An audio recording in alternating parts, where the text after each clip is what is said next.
안녕하셨어요? 7개월 만에 유튜브로 다시 돌아온 이시스입니다. 그동안 모두들 잘 지내셨죠?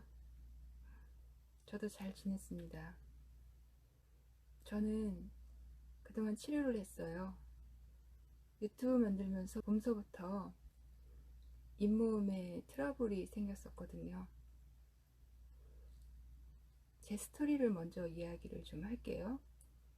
저는 원래 몸 치료 전문가가 아니고 마음 치유 전문가거든요. 그래서 제가 제 스토리를 공유하지 않고 잇몸염증에 이런 게 좋다 그러면 아마 저를 신뢰하시기 어려우실 거예요. 제 경험을 공유하고, 그리고 여러분들께서 저와 비슷한 증상을 가지신 분들은 참고 삼아서 활용해 보실 수 있으실 거예요. 제가 아팠을 때 저는 항상 정보를 검색을 통해서 유튜브라든지 이런 여러 공유된 정보들을 찾아서 활용을 하는데요. 언제나 도움이 됐던 것은 전문가분들의 조언보다도 직접 자기가 스스로 자기 질병을 치유해내고 그 경험을 공유해 주신 분들의 이야기였어요. 우리가 자신의 성공한 경험을 자신만 갖고 있으면 그냥 자신과 함께 언젠간 사라지게 되지만 또 쉽게 망각 속에 잊혀버리잖아요. 그렇지만 이렇게 공유하면 그것은 인류 전체의 자산이 되고 누군가는 열심히 찾아서 그것으로 도움을 받는 것 같아요. 제가 그렇게 도움 많이 받았고요.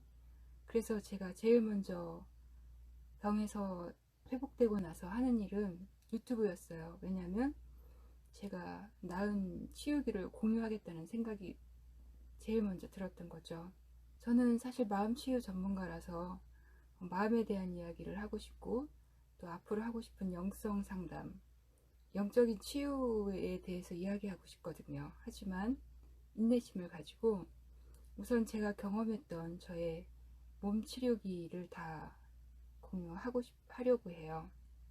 제가 이번에 치료를 했던 것은 잇몸과 관련된 건데, 잇몸이 시큰거리는 증상, 그리고 잇몸의 염증, 잇몸이 내려가는 거, 잇몸 염증 중에서도 이제 딱딱한 혹도 있었어요. 그래서 비슷한 증상으로 고민하시는 분이 있다면 그냥 제 얘기를 편안하게 끝까지 들어주시면서 자신에게 도움이 될 만한 정보가 있는지, 나는 저것을 나의 상태에 어떻게 적용을 할 것인지 생각하면서 시청하시면 유익한 시간이 될 것 같아요.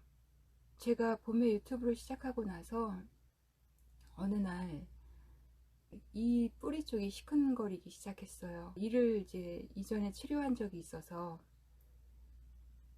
충치를 긁어내고 이렇게 씌운 곳도 있고 신경치료를 한 곳도 있고 부분 땜빵을 한 곳도 있었거든요. 그런데 그렇게 치료를 했던 모든 곳에서, 그러니까 왼쪽, 오른쪽, 위, 아래 전부 네 군데에서 그 시큰거리는 증상이 나타나는 거예요. 잇몸이 시큰거리고 안 좋으면 돈 깨질 일만 남았으니까 사실 기분이 별로 안 좋죠. 그래도 치과에 가서 진료를 받았어요. 왼쪽하고 오른쪽 그 사랑니가 충치를 먹고 있고, 그리고 치아 뿌리가 시큰거리는 것은 그 시큰거리는 쪽은 떼우고 씌우고 한 부분을 뜯어봐야 된다고 하셨어요. 뜯어보고 충치가 안에서 먹고 있는지 보고 치료를 해야 된다고 하셔서, 그 위아래 전부 다 그걸 하려면 돈이 5, 600원 우습게 깨지겠더라고요. 오른쪽에 있는 이제 충치를 먹었다고 하는 사랑니만 뽑고서 돌아왔어요. 그래서 돌아와서 검색을 했죠. 검색을 해서 제가 제일 먼저 알게 된 게 과산화수소였어요. 과산화수소가 이렇게 위험한 게 아니고 좋은 살균력을 가지고 있다고 하더라고요. 입안에 있는 균들을 죽일 수 있다고. 그래서 삼키지 않으면 되고요. 그리고 이제 과산화수소는 표백 효과가 있잖아요. 치아를 하얗게 할 수는 있는데 너무 오래 많이 자주 하면 에나멜층이 손상될 수 있다고, 그래서 그런 것만 조심하면 된다고 하고, 정말 많은 분들이 그 과산화수소를 이용하는 것을 봤어요. 그래서 저도 이제 과산화수소를 사가지고 약국에 가면 왜 2,000원짜리인가 1,500원짜리인가 이렇게 큰 거 하나 팔잖아요. 빨간 통에 들은 거. 그거 사갖고 와서 이제 한 모금 입에 넣고 가글을 했는데 거품이 굉장히 많이 나더라고요. 그래서 이제 가글을 하고 뱉고 헹궈내고 이거를 뭐 아침 저녁 좀 자주 했죠. 그리고 나서 이제 또 검색을 통해서 알게 된 게 뭐냐면 소금을 잇몸에 이렇게 시큰거리는 잇몸 쪽에 이렇게 발라주면 잇몸이 이제 단단해지고 시큰거리는 것도 이제 괜찮아진다는 영상을 봤어요. 그래서 이제 보통 소금은 너무 짜고요.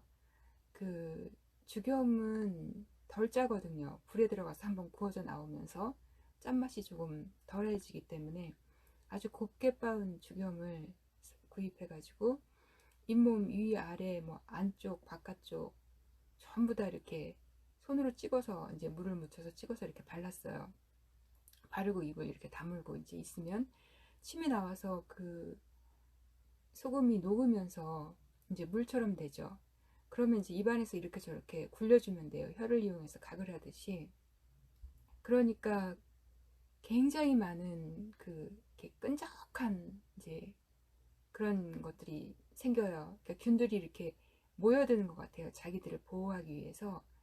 나중에 다 치료된 다음에는 그걸 해도 침이 그냥 일상적으로 이렇게 뭉치지 않아요. 평범해요. 근데 균이 많을 때는 그게 굉장히 끈적하게 뭉치는 걸 볼 수 있어서 아, 이게 균들이 살으려고 자기들끼리 이렇게 모여드는 현상이구나 이렇게 이제 추측이 좀 돼요. 그래서 이제 그거를 하고요. 양치하고 나서 하는 거죠. 그리고 나서 또 제가 이제 했던 게 오일 풀링이에요. 그 과산화수소나 소금은 균을 죽이지만 오일 풀링은 입안에 있는 균들을 이렇게 가두어서 침 속에 가두어서 이렇게 밖으로 뱉어내는 것이거든요. 좀 비폭력적이고 입안에 크게 트러블이나 충격도 없죠. 자극도 없고. 이 오일 풀링도 굉장히 역사가 뭐 오래된 거고 사실 많은 분들이 하고 있죠. 그래서 이제 뭐 외출을 할 때나 또 자기 전이나 아침에 일어나서나 이럴 때 오일 풀링을 하기 시작했어요. 그래서 저는 이 세 가지를 병행을 했는데 아침에 일어나서는 몸이 좀 부드러운 상태니까 강한 충격을 주지 말고 그냥 오일 풀링 같은 걸 하고 그 다음에 이제 양치하고 나서요. 그 다음에 점심 먹고 나서 양치하고 나서는 이제 과산화수소로 가글을 하고 뭐 중간중간 아침과 점심 사이에도 필요하면 가글도 하고 그 오일 풀링도 하고 그리고 저녁에는 소금을 잇몸에다가 묻히는 걸 했죠. 근데 필요할 때면 식사를 하고 양치를 한 다음에 소금을 잇몸에 묻히는 걸 하고 그 가글을 하고 나서 또 과산화수소 가글도 하고 이런 식으로 이렇게 병행해서 하기도 했어요. 이걸 하면서 그 귀에서부터 목을 통해서 이렇게 이쪽 볼과 목이 부어오르더라고요. 근데 뭐 숨을 못 쉴 정도로 이렇게 위험하진 않아서 버텼어요. 그런데 이 부어오르는 게 이제 균들이 저항하는 것 같았어요. 계속 가글을 하자 이것이 사라졌어요. 그리고 이제 저의 귀에 있던 증상이 사라졌는데 귀가 이렇게 꽉 찬 느낌, 뭔가 귀에 이렇게 있는 느낌, 뭔가 불편한 느낌이 있었어요. 그래서 저는 그게 나이가 들면서 저절로 그냥 생기는 노화 현상이라고 생각했었거든요. 근데 그 붓기가 사라지고 나서 그 증상이 사라지더라고요.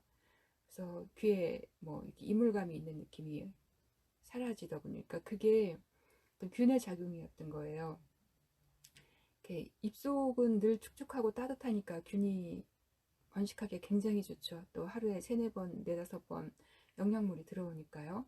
그래서 뭐 나이 40대, 50대 되면 이 균들은 이제 입속에서부터 이렇게 가능한 주변으로 이렇게 퍼져나가는 것 같아요. 뭐 혈관을 타고 전신을 움직이기도 하고 뭐 그런다고 하니까요.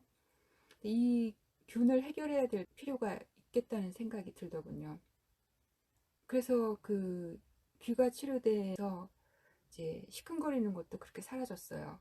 그래서 시큰거리는 게 완전히 사라지고 예전처럼 다시 돌아갔어요. 너무 기쁘고 행복했죠.